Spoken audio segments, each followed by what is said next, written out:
أعوذ بالله من الشيطان الرجيم. بسم الله الرحمن الرحيم.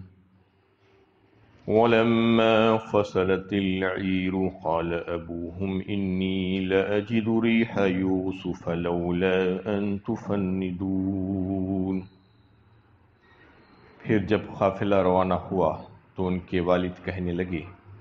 اگر تم لوگ یہ نہ کہو کہ میں سٹیا گیا ہوں تو میں کہوں گا کہ مجھے یوسف کی مہک آ رہی ہے۔ یہ سورہ یوسف کی 94 نمبر کی آیت ہے۔ اس سے پہلے کی آیت میں یہ مضمون چل رہا تھا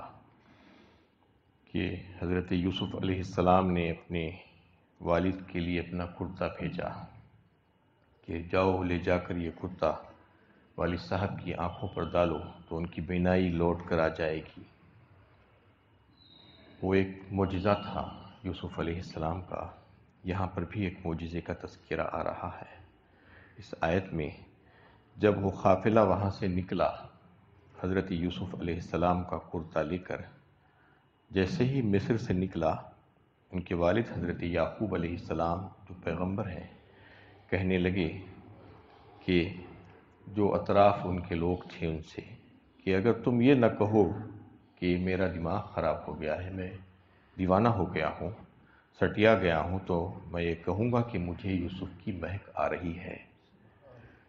یعنی یہ بھی ایک معجزہ ہی تھا، جیسا کرتے کا بھیجانا کہ وہ کرتا بینائی کو لوٹا دے گا، ایک معجزاتی طور پر ہی ہو سکتا تھا۔ اور یہ یوسف علیہ السلام کی خوشبو آنے کا جو تذکرہ، مہک یہ کا مطلب یہ ہے کہ کچھ ایسی علامتیں مجھے نظر آ رہی ہے کہ جس کے ذریعے سے میں یہ سمجھ سکتا ہوں کہ یوسف میرے قریب آتے جا رہے ہیں، یہ کہنے کا مطلب تھا۔ تو اس میں جو معجزے کا تذکرہ آیا ہے، اصل میں معجزہ کہتے ہیں کسی خرق عادت فعل جسے کہا جاتا ہے۔ خرق عادت جو عام طور پر کوئی انسان کر نہیں پاتا، جو چیز کر ہی نہیں سکتا اس کو کر دینا، تو یہ اللہ تعالیٰ ہی کا فعل ہوتا ہے۔ اللہ تعالیٰ جب چاہتے ہیں تو پیغمبروں کے ہاتھوں پر اس کا اظہار کرتے ہیں تو معجزہ کہلاتا ہے، اور اپنے نیک بندوں کے ہاتھوں پر اس کا اظہار کرتے ہیں تو اس کو کرامت کہا جاتا ہے۔ اس کے علاوہ بھی ایک ہوتا ہے جو غیر مومن، کافر و فاسق جو ہوتے ہیں، ان کے ہاتھوں پر بھی کچھ ایسی چیزیں پیش آتی رہتی ہیں جسے استدراج کہا جاتا ہے۔ تو یہ اس میں یہ بتانا مقصود ہے کہ حضرت عبداللہ ابن عباس رضی اللہ تعالیٰ عنہ کی ایک روایت ہے جو میں آپ کو سنا دوں کہ انہوں نے اس کے بارے میں کہا کہ مصر سے لے کر کنعان جہاں یہ قافلہ آ رہا تھا، اس کے درمیان کا جو فاصلہ تھا وہ 250 میل کا فاصلہ ہے۔ 250 میل پہلے سے ہی حضرت یعقوب علیہ السلام کو اس بات کا پتہ چل گیا، جبکہ اگر دیکھا جائے تو حضرت یوسف علیہ السلام اس سے پہلے خود کنعان میں جب ان کو کنویں میں پھینکا گیا تھا، 3 دن تک پڑے رہے۔ حضرت یعقوب علیہ السلام کو اس وقت پتہ نہیں چلا، ان کو ان کی خوشبو نہیں آئی۔ اب مصر اتنی دور ہے اور پھر مصر میں ایک عرصے تک رہے، اس کے باوجود بھی ان کو یہ بات محسوس نہیں ہوئی، کبھی بھی کہیں پر پتہ نہیں چلا۔ لیکن جب مصر سے وہ قافلہ آ رہا ہے کرتا لے کر تو حضرت یعقوب علیہ السلام کو اس کی اطلاع مل رہی ہے۔ یہ کیا ہے؟ یہ صرف اللہ تعالیٰ ہی کی طرف سے ہے، اسے معجزہ کہا جاتا ہے۔ تو یہ انبیاء کرام کے ہاتھوں پر اللہ تعالیٰ اس کا اظہار فرماتے ہیں تو معجزہ کہلاتے ہیں۔ یہاں پر یہ بتانا مقصود ہے کہ انبیاء علیہ السلام بھی اپنے آپ کوئی معجزہ نہیں دکھلا سکتے تھے، ان کے اختیار میں نہیں تھا۔ وہ چاہتے بھی تو کوئی معجزہ جو ہے لا کر نہیں دکھا سکتے تھے۔ تو پھر دیگر جو لوگ ہیں غیر انبیاء، ان کے تعلق سے، اولیاء اللہ کے تعلق سے یہ بات مشہور کر دینا کہ وہ فلاں فلاں کرامت انہوں نے ظاہر کی، تو یہ باتیں بالکل غلط ہے۔ جبکہ انبیاء کرام جو ہے اپنی مرضی سے اور اپنے اختیار سے نہیں دکھا سکتے، تو اولیاء اللہ کا کیا معاملہ ہے ان کے سامنے؟ بہت کم حیثیت ہے اولیاء اللہ کی تو انبیاء علیہ السلام کے سامنے۔ سید الانبیاء کے تعلق سے سورہ انعام 7ویں پارے میں اللہ تعالیٰ نے کیا فرمایا؟ جب کفار قریش آپ کو ایذائیں پہنچا رہے تھے، تنگ کر رہے تھے، اور مسلسل فرمائشی معجزات کا مطالبہ کرتے جاتے تھے کہ فلاں چیز بتا دیجئے تو ہم ایمان لے آئیں گے، فلاں بتا دیجئے تو ہم ایمان لے آئیں گے۔ تو اللہ کے نبی صلی اللہ علیہ وسلم کو جو ہے بڑی تکلیف ہوتی تھی، گھٹن ہوتی تھی، اور یہ چاہتے تھے کہ اگر اللہ تعالیٰ ان کو یہ چیزیں دکھلا دے تو شاید وہ لوگ ایمان میں داخل ہو جائیں۔ تو اللہ تعالیٰ نے بڑی سختی کے ساتھ منع کیا وہاں پر، وَإِن كَانَ كَبُرَ عَلَيْكَ إِعْرَاضُهُمْ فَإِنِ اسْتَطَعْتَ أَن تَبْتَغِي نَفَقًا فِي الْأَرْضِ أَوْ سُلَّمًا فِي السَّمَاءِ فَتَأْتِيَهُمْ بِآيَةٍ وَلَوْ شَاءَ اللَّهُ لَجَمَعَهُمْ عَلَى الْهُدَىٰ۔ مطلب یہ ہے کہ اگر آپ کو گراں گزرتا ہے، آپ کو تکلیف ہوتی ہے، آپ کو گھٹن ہوتی ہے اس کی وجہ سے کہ وہ لوگ ایمان نہیں لا رہے ہیں، تو اگر آپ میں طاقت اور استطاعت ہے تو آپ زمین میں سرنگ کھود لیجئے اور آسمان پر سیڑھی لگا لیجئے، اور جا کر ان کے لیے کوئی ایسی نشانی لا کر دکھا دیجئے جس سے وہ مطمئن ہو جاتے ہیں۔ وَإِن كَانَ كَبُرَ عَلَيْكَ إِعْرَاضُهُمْ فَإِنِ اسْتَطَعْتَ أَن تَبْتَغِي نَفَقًا فِي الْأَرْضِ أَوْ سُلَّمًا فِي السَّمَاءِ فَتَأْتِيَهُمْ بِآيَةٍ وَلَوْ شَاءَ اللَّهُ لَجَمَعَهُمْ عَلَى الْهُدَىٰ۔ اور اللہ تعالیٰ چاہتے تو ان تمام کو ہدایت پر جمع کر دیتے تھے، لیکن اللہ تعالیٰ کی مرضی ایسی نہیں ہے۔ اللہ تعالیٰ زبردستی کسی کو ہدایت پر لانا نہیں چاہتے، اس لیے آپ ان کے تعلق سے زیادہ فکر مند مت ہوئیے۔ تو یہ معجزے کے تعلق سے سید الانبیاء کو بھی کیا گیا، جبکہ ان کے ہاتھ میں بھی یہ اختیار نہیں تھا۔ تو پھر دیگر انبیاء، اس کے بعد اولیاء اللہ، یہ سب دنیا کے جو لوگ ہیں، یہ لوگ جو ہے اپنے فائدے کی خاطر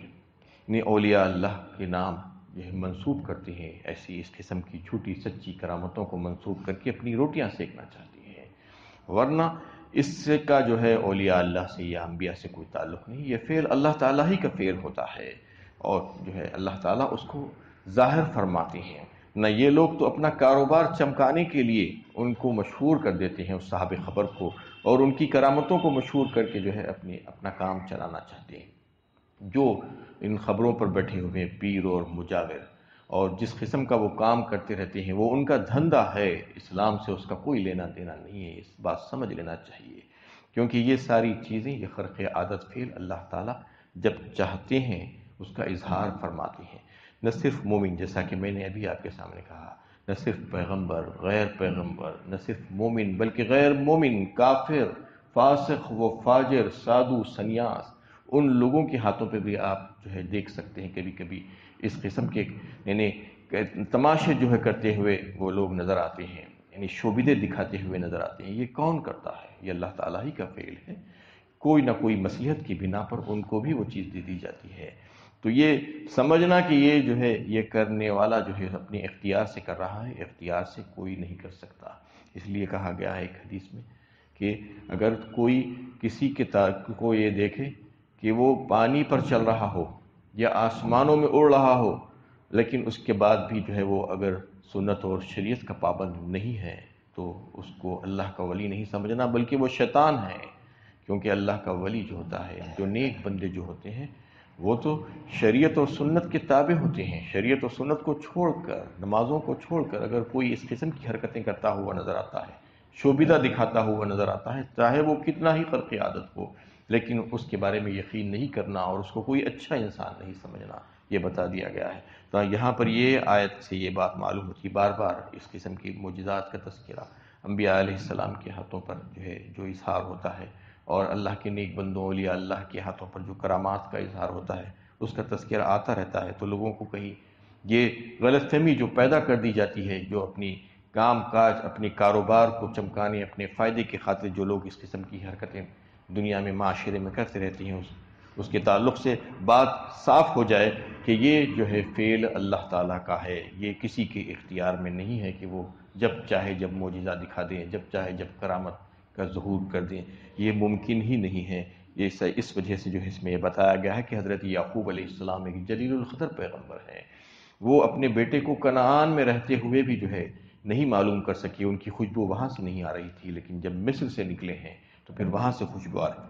اتنی طویل جو ہے مسافت ہے، اس کے باوجود اللہ تعالیٰ نے خرق عادت طور پر ان کو یہ بات، یہ علامت بتا دی کہ اب یہ جو ہے یوسف تمہارے قریب آتے جا رہے ہیں۔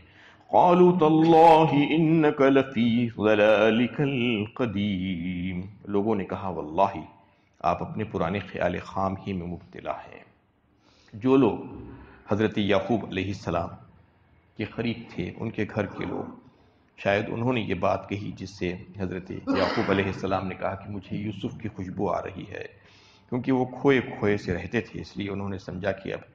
جو ہے حضرت یعقوب جو بات کہہ رہے ہیں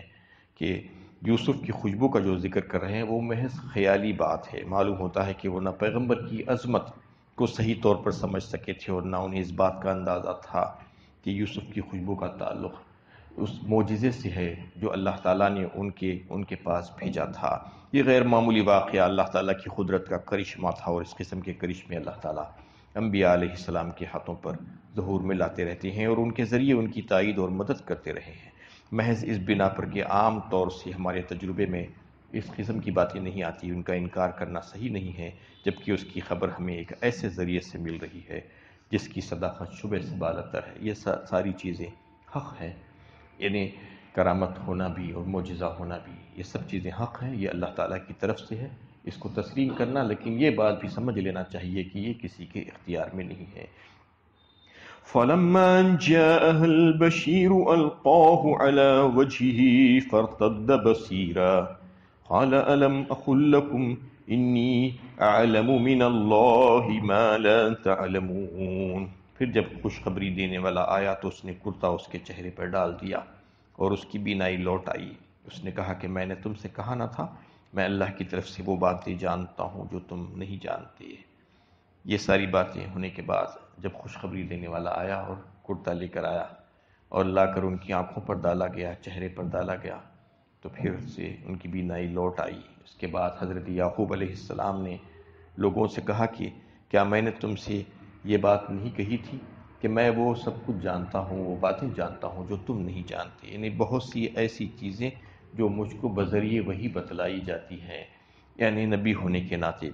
یعقوب علیہ السلام کی اس بیان سے ظاہر ہے کہ انہیں یوسف کے بارے میں بذریعہ وحی معلوم ہو گیا تھا کہ وہ بقید حیات ہیں، اس لیے اپنے رخت جگر سے ملنے کا شوق ان کے دل میں کروٹیں لے رہا تھا اور بار بار اس بات کا تذکرہ کرتے جاتے تھے کہ یوسف کو ڈھونڈو، اور یوسف کے تعلق سے بار بار خیال کا اظہار کرنا یہ اللہ تعالیٰ کی طرف سے تھا۔ مگر چونکہ اس موقع پر اللہ تعالیٰ یعقوب علیہ السلام کی صبر کا امتحان بھی لینا چاہتے تھے، اس لیے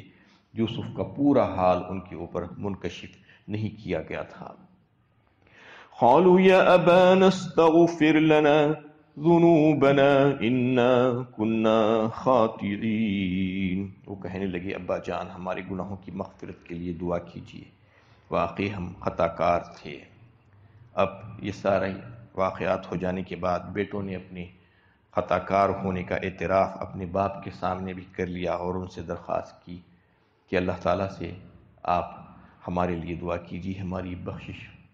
کے لیے دعا کیجیے اور آپ ہمیں معاف کر دیجیے۔ قال سوف أستغفر لكم ربي إنه هو الغفور الرحيم۔ اس نے کہا میں اپنے رب سے تمہارے لیے معافی کی دعا کروں گا، بلا شبہ وہ بڑا معاف کرنے والا، رحم کرنے والا ہے۔ یعنی جب بیٹوں نے اپنے باپ سے کہا کہ آپ اللہ سے ہمارے لیے بخشش کی دعا کیجیے، تو انہوں نے فوراً دعا نہیں کی، دعا کو مؤخر کیا تھوڑا سا۔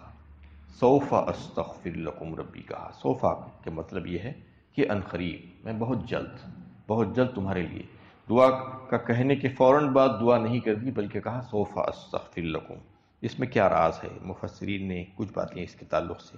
بیان کی ہیں کہ ایک بات تو یہ ہے کہ دعا کی قبولیت کا جو وقت ہوتا ہے وہ کچھ یعنی رات ڈھلے جو وقت ہوتا ہے، رات کی آخری پہر کا، وہ بہت ہی بہترین وقت ہوتا ہے دعا کی قبولیت کا۔ تو شاید ایک وجہ یہ بھی تھی کہ حضرت یعقوب علیہ السلام نے دعا کو مؤخر کیا کہ میں رات میں تہجد کے لیے جب جاگوں گا تو اس وقت اٹھ کر تمہارے لیے دعا کروں گا، کیونکہ صحیح بخاری اور مسلم کی روایت میں ہے کہ اللہ تعالیٰ آسمان دنیا پہ نزول فرماتے ہیں رات کے آخری تہائی حصے میں، جو زمین سے قریب ترین حصہ ہے آسمان کا، وہاں پر، اور پھر اعلان کیا جاتا ہے کہ کون ہے جو مجھ سے دعا کرے میں اس کی دعا کو قبول کروں، کون ہے جو مجھ سے مغفرت اور بخشش طلب کرے تو میں اس کی مغفرت کر دوں۔ تو یہ صدائیں لگائی جاتی ہیں رات کے آخری پہر، صحیح بخاری اور صحیح مسلم کی روایت میں ہے۔ تو ایک وجہ تو یہ تھی، اور دوسری وجہ یہ کہ وہ جو ہے حضرت یوسف علیہ السلام سے ابھی تک ملے نہیں تھے، مل کر یہ بات ان سے معلوم کرنا چاہتے تھے کہ واقعی میں انہوں نے بھی اپنے بھائیوں کو معاف کر دیا ہے نہیں کر دیا ہے، کیونکہ حقوق العباد کا جو تذکرہ کل چل رہا تھا آپ کے سامنے، حقوق العباد کی بہت اہمیت ہے۔ بندوں کے حق اگر کوئی مار لے تو اس کے حق ادا کیے بغیر اللہ تعالیٰ سے بخشش کی دعا کرنا بے فیض ہے، نامناسب ہے، کیونکہ اگر کسی کو ستایا ہے، تکلیف دی پہنچائی ہے، اس کا حق مارا ہے، تو پہلے جا کر اس کا حق ادا کرے اور اس سے معافی مانگے، اور اگر وہ معاف کر دے تو پھر اللہ تعالیٰ سے حاضر ہو کے حضور میں سجدہ ریز ہو اور اس سے بخشش طلب کرے۔ تو یہ پوچھنا چاہتے تھے اپنے بیٹے سے کہ واقعی میں انہوں نے اپنے بھائیوں کو معاف کر دیا ہے یا ابھی نہیں کیا ہے، دوسری بات یہ۔ اور تیسری اور ایک جو ہے بات اس میں یہ تھی کہ بیٹوں نے اپنے خطا کار ہونے کا اعتراف تو کر لیا تھا، لیکن وہ دیکھنا چاہ رہے تھے کہ وہ آگے چل کر کیا حال رہتا ہے ان کا، یعنی وہ سنورتے ہیں یا پھر ویسے ہی رہتے ہیں، اپنی اصلاح کرتے ہیں یا نہیں کرتے ہیں۔ بعض وقت لوگ کسی خوف کی وجہ سے یا اور کسی مصلحت کی وجہ سے جو ہے لوگوں کے سامنے کچھ کہہ دیتے ہیں، لیکن بعد میں وہ پرانی ہی طرز عمل اختیار کرتے رہتے ہیں۔ تو وہ انسان کا جو حال ہے اس کو دیکھنا چاہ رہے تھے کہ واقعی میں وہ بدلے ہیں، اپنی اصلاح کر کے توبہ کریں ہیں یا نہیں کریں ہیں۔ یہ تمام وجوہات کی بنا پر انہوں نے ان کی مغفرت کی دعا